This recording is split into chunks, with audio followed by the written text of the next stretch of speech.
আমি ইয়াশিকা আর আপনারা শুনছেন স্টোরি টেলিং উইথ ইয়াশিকা। গল্পটিকে সঠিকভাবে উপভোগ করতে ইয়ারফোন ব্যবহার করুন। এই গল্পের সব চরিত্র এবং ঘটনাবলী কাল্পনিক। জীবিত বা মৃত কোনো ব্যক্তির সাথে মিল থেকে থাকলে তা নিতান্তই কাকতালীয়। আর হ্যাঁ, গল্পটি যদি আপনাদের ভালো লাগে তাহলে গল্পটিতে একটি লাইক কমেন্ট করে দেবেন। আর স্টোরি টেলিং উইথ ইয়াশিকাতে একটা সাবস্ক্রাইব করে বেল আইকনটি প্রেস করবেন।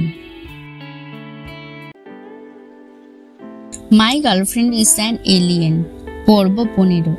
ঠিক তখনই অনন্যা স্ত্রীকে ধাক্কা মেরে ওর থেকে দূরে সরিয়ে দেয় আর বলে, দেখো, তুমি এইভাবে বারবার আমার কাছাকাছি আসবে না। আমার এটা একদম পছন্দ নয়। আর এমনিতেও আমার তোমাকে নিয়ে সেরকম কোনো ফিলিংস নেই। আমি অন্য প্ল্যানেট থেকে এসেছি এখানে। আমি আমার অ্যানিভার্সারিটার পেয়ে গেলে আবার ফিরে যাব সেখানে। তাই এখানকার কোনো মানুষের সাথে জড়াতে চাই না। তাই এটাই ভালো হবে তুমি আমার থেকে দূরে থাকো। অনন্যার কথায় স্ত্রী করুণ মুখে হেসে বলল, তুমি আসলে আমার প্রতি বিরক্ত, তাই না? উত্তরে অনন্যা কিছু বলতে পারে না। ও মাথা নিচু করে দাঁড়িয়ে রইল। তখন স্ত্রী নিজের চেয়ারে বসে বলল, তুমি এখন আসতে পারো। অনন্যাও এর এক মুহূর্ত দেরি না করে গুড বাই বলে ওর কেবিন থেকে বেরিয়ে গেল। স্ত্রীর প্রতি এইভাবে রিঅ্যাক্ট করায় অনন্যা নিজেও মনে মনে খুব কষ্ট পেল। অনন্যা কেবিন থেকে বেরিয়ে দীর্ঘ নিঃশ্বাস ফেলে বলল, আমাকে ক্ষমা করে দিও স্ত্রী। আমি আসলে তোমার উপর বিরক্ত নই, কিন্তু আমি চাই না তুমি প্রতিবার আমাকে এইভাবে সাহায্য করো। So good bye. কথাটা বলে অনন্যা অফিস থেকে বেরিয়ে গেল।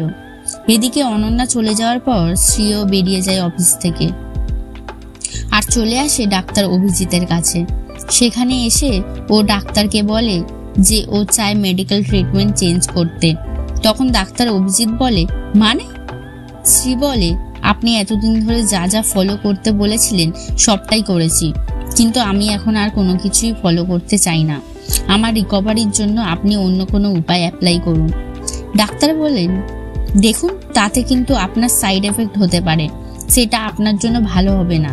কিন্তু স্ত্রী বলে, সে যাই হোক না কেন, আমি এই উপায়টাই অ্যাপ্লাই করতে চাই।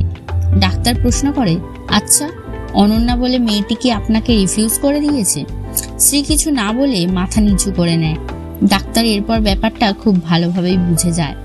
আর কোনো কথা না বাড়িয়ে স্ত্রী ডাক্তারের কেবিন থেকে বেরিয়ে যায়।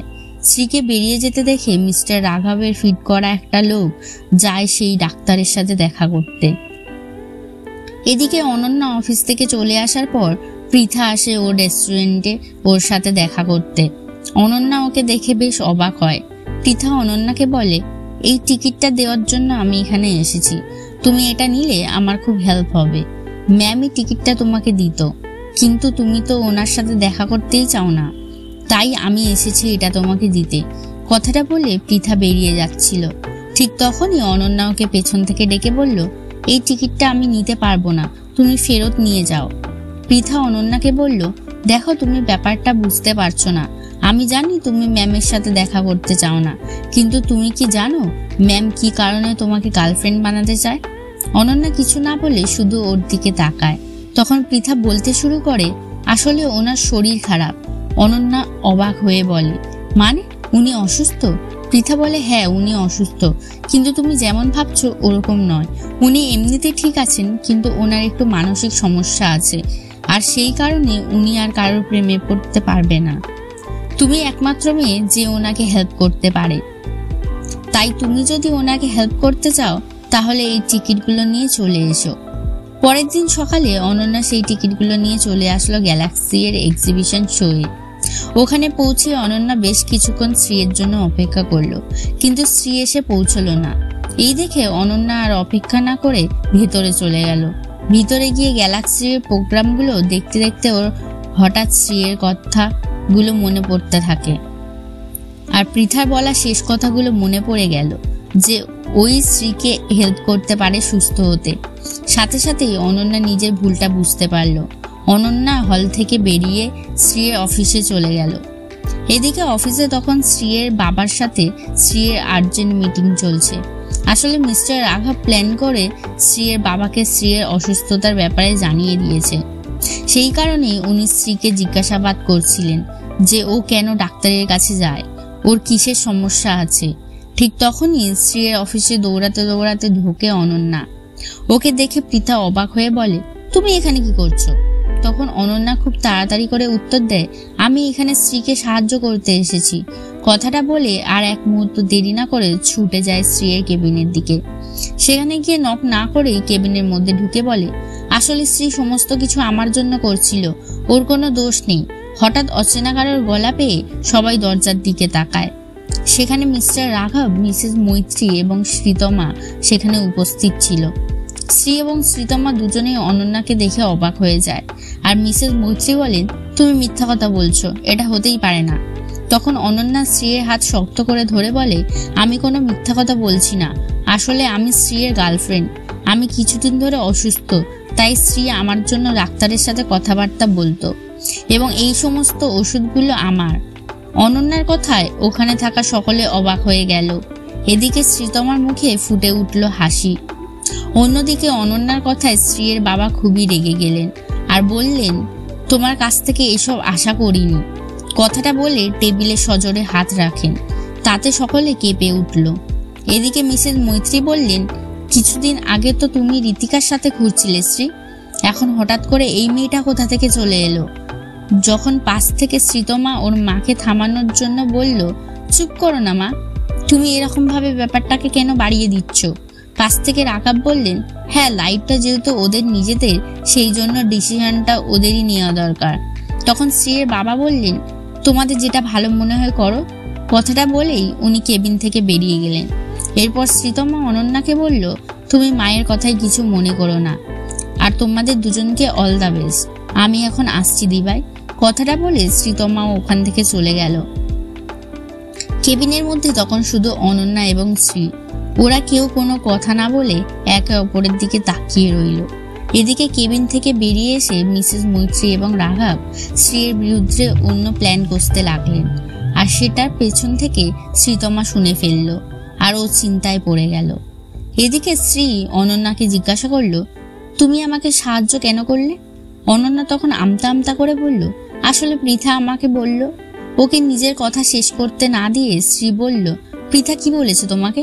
অনন্যা উত্তরে বলল, ও বলেছে তুমি অসুস্থ আর তোমাকে শুধুমাত্র সাহায্য আমি করতে পারি। শ্রী বলল, তুমি তাহলে সবটা জানো? অনন্যা বলল, হ্যাঁ, আমি জানি না যে তোমার কি সমস্যা আছে, কিন্তু আমি তো তোমাকে বিপদের সময় ছেড়ে দিতে পারি না, কারণ আজ অবধি আমার প্রত্যেকটা বিপদে তুমি আমার পাশে থেকেছো, তাই আমি চাই তোমাকে সাহায্য করতে। তবে আমি প্রথমে একটা ব্যাপার ক্লিয়ার করে দিচ্ছি যে আমি কিন্তু শুধুই তোমার গার্লফ্রেন্ড হওয়ার নাটক করব, এর থেকে বেশি কিছু আমার থেকে আশা করো না। শ্রী বলল, ঠিক আছে, তাই হবে। তোমার যদি আর কিছু বলার না থাকে তাহলে তুমি আসতে পারো। অনন্যা বলল, আর কিছুই বলার থাকবে না। উত্তরে শ্রী বলল, তুমি আমার জন্য এত বড় একটা কাজ করলে এর পেছনে নিশ্চয়ই কোনো কারণ আছে। তোমার কি চাই বলো, টাকা পয়সা, স্ট্যাটাস? অনন্যা বলল, না, আমার ওইসব কিছুই চাই না। তারপর বিড়বিড় করে বলল, আমি এমনিতেও বেশি দিন আর এখানে থাকবো না। শেষ কথাটা শুনতে না পাওয়ায় শ্রী বলল, কি বললে তুমি? তখন অনন্যা বলল, ও কিছু না, তুমি বলো আমাকে তোমার জন্য কি কি করতে হবে। উত্তরে শ্রী বলল, ওইসব ব্যাপারে কথা আমি তোমাকে পরে বলবো।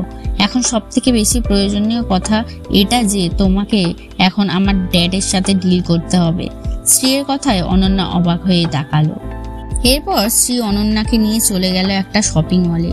ওখানে গিয়ে অনন্যাকে প্রচুর জামা, জুতো, মেকআপের জিনিস কিনে দিল। সেখান থেকে অনন্যাকে নিয়ে গেল একটা পার্লারে। সেখানে ওর মেকওভার করলো পুরো অন্যরকম লুকে। ওর মেকওভার কমপ্লিট হওয়ার পর শ্রী আজকে করা শপিং এর থেকে একটা জামা নিয়ে অনন্যাকে দিয়ে বলল, যাও এটা পরে এসো। অনন্যা ওর কথা মতো চেঞ্জিং রুমে চলে গেল। এর বেশ কিছুক্ষণ পর অনন্যা রেডি হয়ে বেরোলো, আর শ্রী ওকে দেখে থমকে গেল, মুগ্ধ দৃষ্টিতে তাকিয়ে থাকলো ওর দিকে। এদিকে অনন্যার তো সেসবের কোনো খেয়ালই নেই। এত সুন্দর করে সেজেও তো নিজেকে দেখতে এবং সেলফি তুলতে ব্যস্ত। এদিকে এর মাঝেই হঠাৎ শ্রীর ধ্যান ভাঙে। শ্রী অনন্যার সামনে গিয়ে বলল, চলো এখন যাওয়া যাক। কথাটা বলেই সেখান থেকে বেরিয়ে গেল, আর অনন্যা ওর সাথে থাকা ব্যাগগুলো হাতে নিয়ে ওর পেছনে দৌড়াতে থাকে। এরপর ওরা গাড়িতে যেতে যেতে অনন্যা শ্রীকে বলল, আচ্ছা, আমাকে কি করতে হবে সেটা তো বললে না। শ্রী বলল, তোমার মনে আছে সেদিন আমার ড্যাড কি বলেছিলেন? অনন্যা বলল, হ্যাঁ মনে আছে। উনি তো রেগে গেলেন এবং বললেন তোমার যা খুশি তাই করো। শ্রী বলল, আসলে উনি ভাবেন তোমার মানসিক সমস্যা আছে আর তোমার কোনো ফিক্সড কেরিয়ারও নেই, তাই উনি চান আমরা ব্রেকআপ করে নিই। তাই ওনার সামনে যাওয়ার আগে আমাদের আগে নিজেদের মধ্যে সবটা সেটেল করতে হবে। অনন্যা বলল, এটার উপায় কি? শ্রী বলল, এটার উপায় হচ্ছে একটাই, তোমাকে ওনার সামনে নিয়ে যেতে হবে এবং যে কোনোভাবে ওনাকে কনভিন্স করাতে হবে যাতে উনি রাজি হয়ে যান। সেই জন্য তোমাকে একটু চেঞ্জ হতে হবে। অনন্যা বলল, আচ্ছা, তার মানে আমাকে এমন মেয়েদের মতো হতে হবে যাদেরকে উনি পছন্দ করেন। শ্রী বলল, এটার জন্য সময় লাগবে আর তার জন্য তোমাকে টাইম বের করতে হবে। আমি তোমাকে ট্রেনিং দেব এবং সব রকম বিহেভিয়ার শিখিয়ে দেব যাতে উনি ইজিলি কনভিন্স হয়ে যান আর আমাদের সম্পর্ককে যেন কোনো বাধা না দেন। অনন্যা বলল, আচ্ছা, আমরা তো আসলে কোনো সম্পর্কের মধ্যেই নেই, তাহলে আমাদের এত কিছু করতে হবে? আচ্ছা, আমরা কি লুকিয়ে দেখা করতে পারি না? তাহলে আর কেউ জানতেও পারবে না। তখন শ্রী বলল, তুমি আমার ফ্যামিলিকে কিছু জানাতে চাইছো না, মানে তুমি ওদের আন্ডার এস্টিমেট করছো। আর দেখো, ব্যাপারটা এমন না যে শুধু আমার ফ্যামিলির লোকেরা তোমার ক্ষতি করতে পারে, এছাড়াও তোমার আশেপাশে এমন অনেক মানুষ আছে যারা তোমার ক্ষতি করতে পারে। তাই আমাদের সম্পর্কটা সত্যি হোক বা মিথ্যে, আমাদের এই সব কিছুই করতে হবে। শ্রীয়ের কথায় অনন্যা রাজি হয়ে যায়। এরপর দেখতে দেখতে ওদের গাড়ি এসে দাঁড়ায় অনন্যাদের রেস্টুরেন্টের সামনে। শ্রী অনন্যাকে বলে, তুমি অনেক ক্লান্ত হয়ে গেছো, এখন গিয়ে তুমি রেস্ট নাও, আমি কালকে তোমাকে ঠিক টাইমে পিক করে নেব। উত্তরে অনন্যা বাই বলে চলে যায়। ঠিক তখনই শ্রী পেছন থেকে অনন্যাকে ডেকে ওঠে। অনন্যা ঘুরে শ্রীয়ের দিকে তাকালে শ্রী বলে ওঠে, আমার গার্লফ্রেন্ড হওয়ার জন্য তোমাকে অনেক সমস্যার সম্মুখীন হতে হবে। শ্রীয়ের কথায় অনন্যা হেসে বলে, তুমি কোনো চিন্তা করো না, আমি সবকিছু সামলে নেব। এরপর অনন্যা নিজের ঘরে ফিরে হতাশ হয়ে বলল, এটা আমি কি করলাম? শেষমেশ একটা পৃথিবীবাসীর গার্লফ্রেন্ড হয়ে গেলাম। কেন হলো এটা আমার সাথে? আচ্ছা, আমার প্ল্যানেটের লোকেরা যদি জানতে পারে এই কথাটা, তাহলে তো এটা ভীষণই লজ্জার বিষয় হবে। পাশ থেকে কুবরি বলে ওঠে, আরে তুমি অত চিন্তা করো না অনন্যা, কেউ কিছু জানতে পারবে না। আর দেখো, এখন তো অত চিন্তা করে লাভ নেই, যা হবার হয়ে গেছে। অনন্যা বলে, আমার কোনো আফসোস নেই ওর গার্লফ্রেন্ড হওয়ার। আমি শুধু ভাবছি, আমরা তো সারা জীবন আর পৃথিবীতে থাকবো না। এর মধ্যে যদি কোনোভাবে আমি মানুষের প্রেমে পড়ে যাই তখন কি হবে? তখন কুবরি বলল, এখন তোমার কাজ হলো শ্রীয়ের অফিসে ঢুকে ওর গার্লফ্রেন্ড হওয়ার সুযোগটাকে কাজে লাগিয়ে অ্যানিয়েন্সি এটার উদ্ধার করা। কুবরির এই আইডিয়া শুনে অনন্যা তো ভীষণ খুশি হয়ে গেল আর কুবরিকে বলল, তুমি তো খুব বুদ্ধিমান। দেখতে দেখতে সকাল হয়ে গেল। অনন্যা ঘুম থেকে উঠে শ্রীয়ের দেওয়া ড্রেসগুলোর মধ্যে থেকে একটা ড্রেস পরে রেডি হয়ে গেল। এরপর চলে এলো শ্রীয়ের বাড়ি। ও আসার সাথে সাথে শ্রী ওর হাতে ওদের ফ্যামিলি অ্যালবামটি দিল। অনন্যা অবাক হয়ে বলল, এটা কি? শ্রী বলল, এটা আমাদের ফ্যামিলি অ্যালবাম। এটা দেখেই তোমাকে সবাইকে চিনতে হবে, জানতে হবে। ওদের সম্বন্ধে আমি তোমাকে ডিটেলস দেব, সেগুলো মনে রাখতে হবে তোমায়। তারপর শ্রী ওর বাবাকে দেখিয়ে বলল, ইনি হচ্ছেন আমার ড্যাড, যে খুবই বুদ্ধিমান একজন বিজনেসম্যান। উনি কারোর সাথে খুব একটা কথা বলেন না, কারণ উনি নিজেকে সবার থেকে বেশি ইন্টেলিজেন্ট ভাবেন। তাই যতক্ষণ না আমরা ড্যাডের সাথে সিরিয়াসলি কথা বলে নিচ্ছি, উনি ভাববেন আমরা শুধু টাইম পাস করছি এবং উনি কোনো মতেই আমাদেরকে মেনে নেবেন না।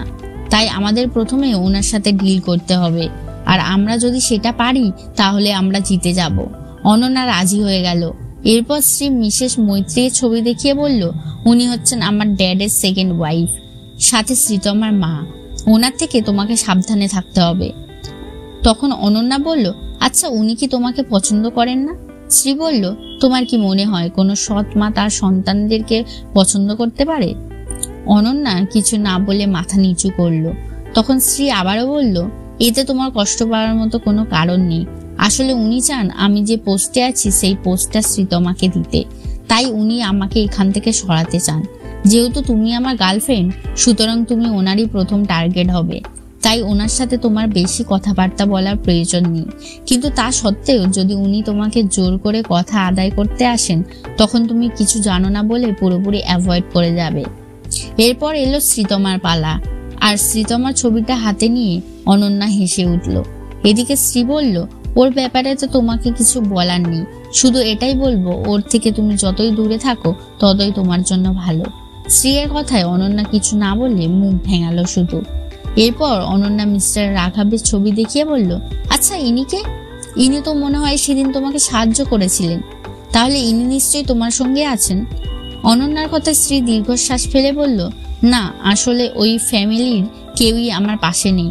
মিস্টার রাঘব এই কোম্পানি যে সব থেকে বড় শত্রু আমার, যে সামনে ভালো দেখালেও কথায় কথায় আমার ক্ষতি চায়। তাই যদি কখনো ওনার সামনাসামনি হও তাহলে সতর্ক থেকো, ঠিক আছে? শ্রীর কথায় অনন্যা নিজের মাথা নেড়ে সম্মতি জানালো।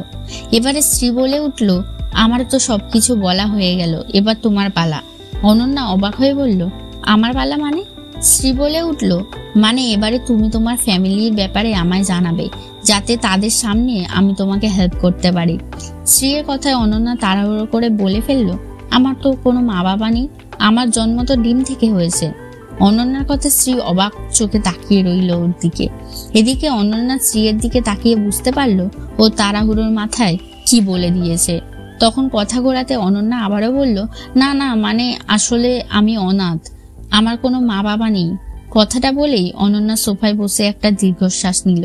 তারপর আবারও বলতে শুরু করলো, হ্যাঁ, আমি আসলে সত্যি অনাথ এর মতো বড় হয়েছি, সেই কারণে তোমার বাবা নিশ্চয়ই আমাকে মেনে নেবেন না। তখন শ্রী বলল, আচ্ছা সরি, আমি আসলে এত কিছু জানতাম না। অনন্যা হেসে উত্তর দিল, আরে ঠিক আছে, কোনো ব্যাপার না, একা থাকাটা অতটাও খারাপ জিনিস নয়। তবে এটা ঠিক, একা থাকলে কখনো কখনো বাড়ির কথা খুব মনে পড়ে। কথাটা বলে বেশ কিছুক্ষণ চুপ করে রইল অনন্যা। তারপর আবারও শ্রীয়ের উদ্দেশ্যে বলল, আচ্ছা আমি কি তোমার থেকে একটা হেল্প পেতে পারি? শ্রী বলল, হ্যাঁ, কি হেল্প বলো? অনন্যা বলল, আমাকে তোমার অফিসে একটা জব দেবে, আমি জব করতে চাই। অনন্যার কথায় শ্রী বেশ অবাক হলো।